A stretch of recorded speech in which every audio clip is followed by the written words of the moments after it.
Assalamualaikum warahmatullahi wabarakatuh. Kami dari kelompok H akan mempresentasikan tugas pengantar akuntansi kelas K yang berjudul Perusahaan Dagang.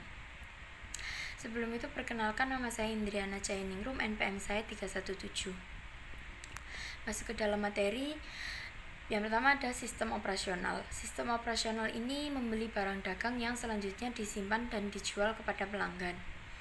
Apabila terdapat proses pengolahan, biasanya terbatas pada pengepakan atau pemberian kemasan pada barang yang sifatnya tidak merubah atau wujudnya masih sama. Nah, sistem operasional ini sendiri memiliki karakteristik. Yang pertama, karakteristiknya adalah aktivitas utama yaitu transaksi yang berkaitan dengan penjualan. Yang kedua, pendapatan perusahaan dagang, penjualan barang dagangan. Yang ketiga, satu jenis persediaan barang dagang. Yang keempat, berkurangnya persediaan barang dagangan, akun harga pokok penjualan atau beban pokok penjualan atau cost of goods sold. Yang terakhir, bertambahnya persediaan barang dagangan dengan cara membeli, akun pembelian atau metode periodik, akun persediaan atau metode perpetual. Assalamualaikum warahmatullahi wabarakatuh. Perkenalkan, nama aku Afgan Ibrata Darmananta dengan NPM akhir 299. Selanjutnya, syarat penyerahan barang. Yang pertama, FOB shipping point. FOB itu free on board. FOB shipping point, biaya angkut dan risiko atas penjualan barang dagang yang ditanggung oleh pembeli. Syarat ini akan memunculkan akun biaya angkut pembelian dan menambah harga beli dari barang dagang. Yang kedua, FOB destination point atau beban angkut dan risiko atas penjualan barang dagang yang ditanggung oleh penjual. Syarat ini akan memunculkan akun beban angkut penjualan dicatat dan dilaporkan oleh pihak penjual dalam melaporkan laba rugi sebagai operasi. Yang terakhir, frank gudang pembeli. Pembeli menanggung semua biaya pengiriman dan barang diserahkan di gudang penjual. Perkenalkan, nama saya Gendis Abdul Sukmaseskia dengan NPM 321. Saya hari ini akan mempresentasikan mengenai syarat pembayaran barang atau termin. Syarat pembayaran barang yang pertama itu ada tunai. Yang kedua ada N/30, yaitu dilakukan secara kredit, biasanya paling lama tuh 30 hari setelah terjadi tanggal faktur tanpa insentif potongan harga. Yang ketiga ada N per end of month, secara kredit dilakukan paling lambat akhir bulan berjalan tanpa membeli diskon khusus. Nah, selanjutnya ada N per 10 end of month. Ini secara kredit juga, paling lama 10 hari setelah akhir bulan tanpa adanya potongan. Untuk selanjutnya ada 2 per 10 N per 30. Pembayaran ini biasanya dilakukan dalam waktu kurang atau sama dengan 10 hari setelah tanggal transaksi, maka pembeli akan mendapatkan potongan 2% dalam jangka waktu kredit 30 hari. Nah, 2 per 10 ini tuh biasanya nggak cuma 2 per 10 aja, biasanya ada 3 per 10, 3 per 15, dan seterusnya. Jadi kalau misal kita bayar, kalau misal fakturnya itu tanggal 2 Januari, berarti dapat diskon 2% itu 10 hari setelah tanggal 2 Januari. Setelah itu nggak dapat diskon dan pembayaran tetap menggunakan harga normal. Dan penghitungan per 30 harinya itu 10 harinya itu ikut dihitung sama sisanya. Perkenalkan, nama saya Ayuwardana Putri Fuhari dengan NPM 319. Selanjutnya di sini saya akan menjelaskan tentang akun perusahaan dagang. Akun perusahaan dagang memiliki beberapa. Yang pertama ada akun utang dagang, yang kedua akun piutang dagang, Yang ketiga, akun pembelian. Yang keempat, akun retur pembelian. Yang kelima, akun potongan pembelian. Dan yang keenam, akun beban angkut pembelian. Yang ketujuh, akun penjualan. Yang kedelapan, akun retur penjualan. Yang kesembilan, akun potongan penjualan. Yang kesepuluh, akun beban angkut penjualan. Yang kesebelas, persediaan barang dagang atau inventory. Lalu yang terakhir ada harga pokok penjualan dengan rumus persediaan awal plus pembelian bersih selama satu periode dikurangi persediaan akhir. Selanjutnya, materi tentang metode pencatatan. Yang pertama, ada periodik. Dalam pencatatan metode periodik ketika terjadi pembelian, penjualan, retur pembelian, beban angkut, pembelian, serta potongan pembelian harga, tidak menggunakan akun persediaan barang dagang, akan tetapi menggunakan akun yang berbeda. Kemudian, untuk mengetahui saldo persediaan dalam metode ini, harus melakukan perhitungan fisik terhadap nilai persediaan barang dagang. Dapat disimpulkan, metode periodik masuk akun pembelian dan HPP tidak perlu dicatat.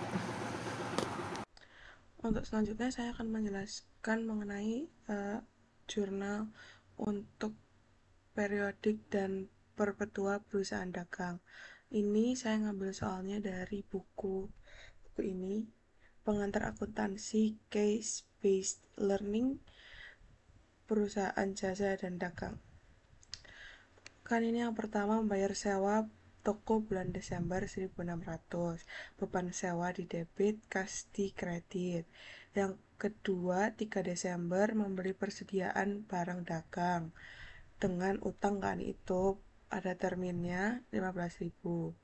Yang keempat, biaya transportasi pembelian barang, berarti biaya angkut pembelian itu kan 400.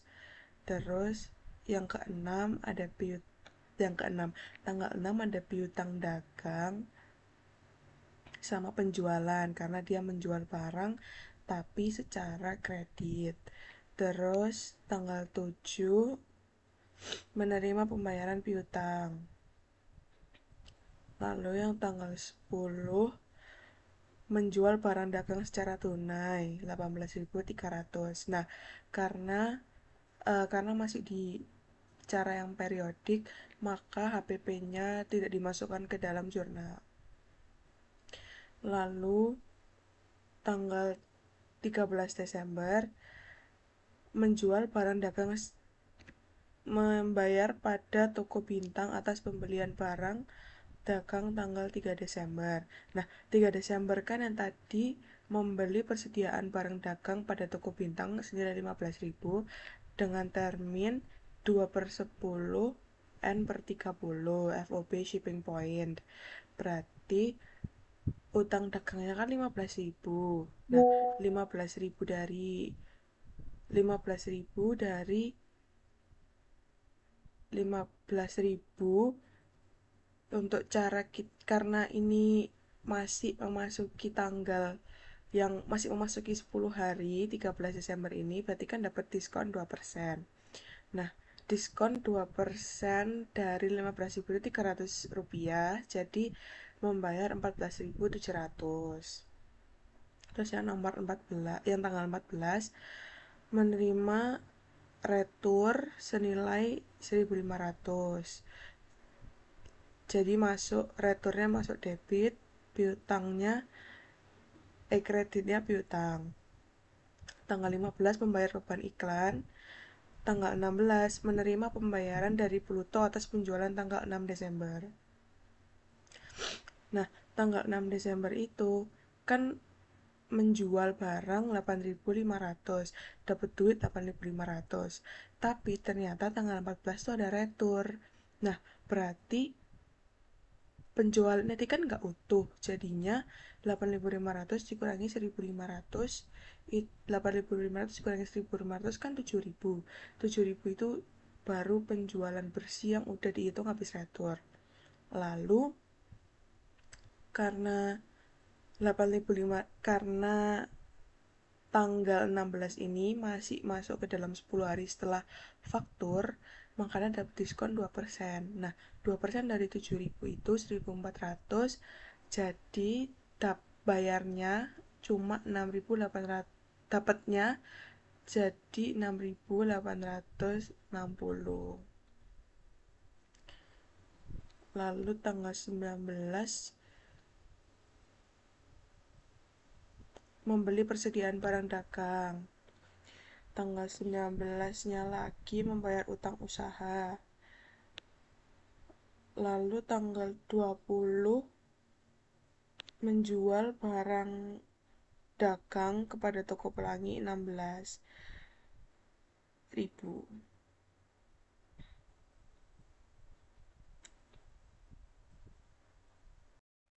Yang tadi tanggal 20 kan karena penjualannya masih utang, yang beli utang belum lunas, makanya masuk piutang usaha. Ini masuk piutang usaha. Nah, lalu tanggal 21 sebagai bentuk pelayanan perusahaan membayar terlebih dahulu biaya toko pengiriman 600.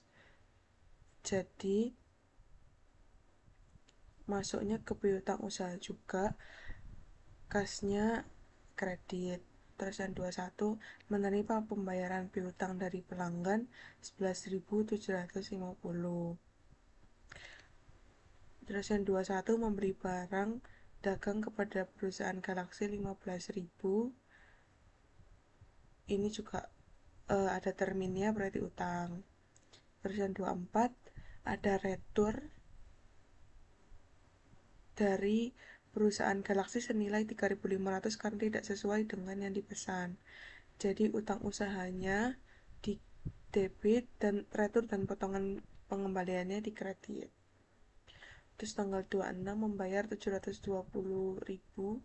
kepada pelanggan untuk pengembalian barang dagang yang telah dibeli oleh pelanggan. Nah, lagi HPP-nya nggak dimasukin karena belum yang perpetual. Retur dan potongan penjualan di debit, kasnya di kredit. Nomor 8 membayar gaji tenaga penjualan. Ini gaji penjualan, ini gaji kantor 950, gaji tenaga penjualan 1.750. Yang 29 memberi perlengkapan toko secara tunai 550. Terus yang tanggal 30 menjual barang dagang kepada toko Saturnus 18.750.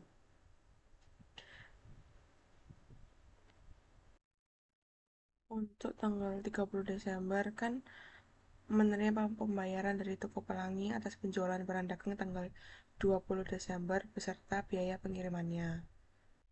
Nah, 20 Desember kan ini menjual barang dagang kepada toko pelangi itu nilainya 16.000.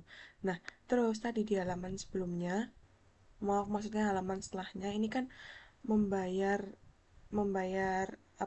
pengiriman sebesar 600.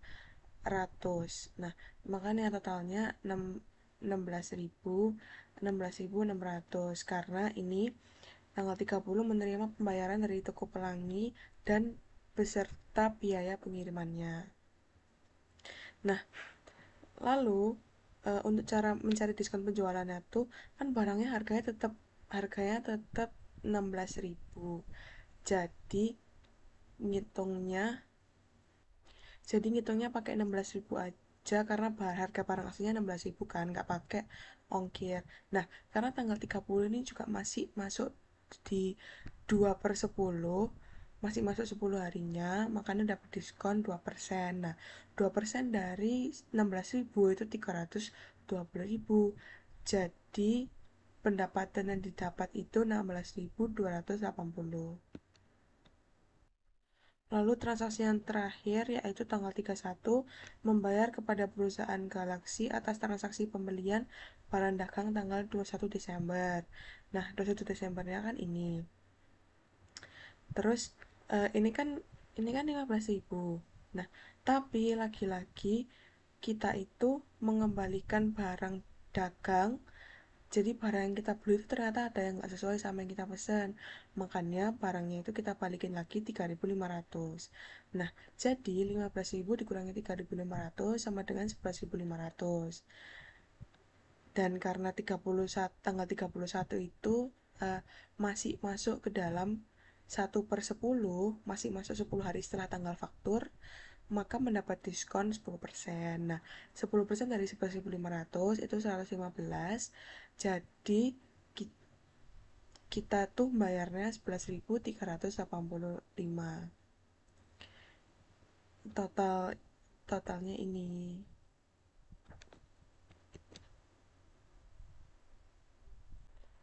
Untuk selanjutnya ada dengan metode perpetual.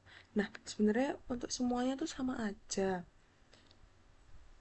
Tapi yang membedakan itu cuma semuanya masuk akun persediaan. Jadi kalau di apa namanya? Kalau di periodik kan pembelian dan penjualan. Nah, kalau di perpetual itu jadi persediaan sama penjualan. Nah, terus kalau di kalau di perpetual itu HPP-nya ikut dicantumkan di jurnal setelahnya. Jadi di bawahnya itu dimasukin HPP-nya. Jadi biar kayak makin makin makin meyakinkan gitu loh. Perpetual itu biasanya digunakan untuk perusahaan-perusahaan besar. Jadi makanya semua pengeluaran pengeluaran pemasukannya itu biasanya diinput tiap hari.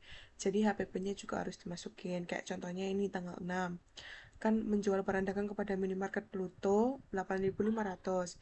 Ini kan piutang usahanya 8.500, melakukan penjualan 8.500. Nah, HPP-nya 5.000. Jadi dimasukin HPP 5.000, persediaan 5.000.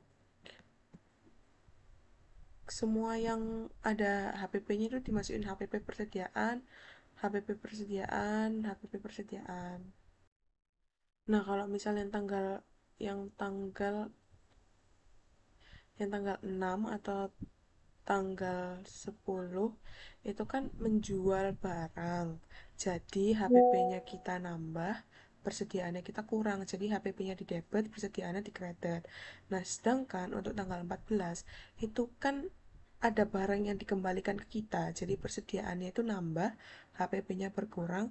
Jadi persediaannya debit, HPP-nya kredit. Nah, ini juga kan tanggal 20 ada HPP-nya 9.600 karena menjual barang, makanya HPP-nya kan kita bertambah, jadinya masuk di debit, persediaan kita berkurang, jadinya masuk kredit. Lalu untuk tanggal 26. Nah, tanggal 26 ini kan habis ada pengembalian barang yang kita beli. Jadi ya balik lagi persediaannya kita berkurang karena kita kembaliin ke mereka 380. HPP kita nambah karena HPP kita juga ikut karena persediaan kita turun, makanya HPP juga ikut turun, jadinya 380 nya di persediaan di debit, HPP nya 380 di kredit. Terus tanggal 30 ini kan ada HPP 11.250. Nah, karena menjual barang, HPP kita nambah, persediaan nambah, jadi HPP di debit, persediaan di kredit. Jadi totalnya ini sebenarnya ya sama aja, cuma itu tadi pembelian jadi persediaan, terus HPP semuanya itu dimasukin di perpetual. Jadi lebih detail dan lebih lengkap perpetual karena semuanya tuh ke input. Terus perpetual tuh justru emang biasanya dibuat buat perusahaan besar, jadi kayak semua ketahuan gitu alur masuk keluar uang. Dan periodik tuh biasanya dipakai buat perusahaan-perusahaan yang baru merintis kayak kecil gitu. Sekian presentasi dari kami kelompok H. Wassalamualaikum warahmatullahi wabarakatuh.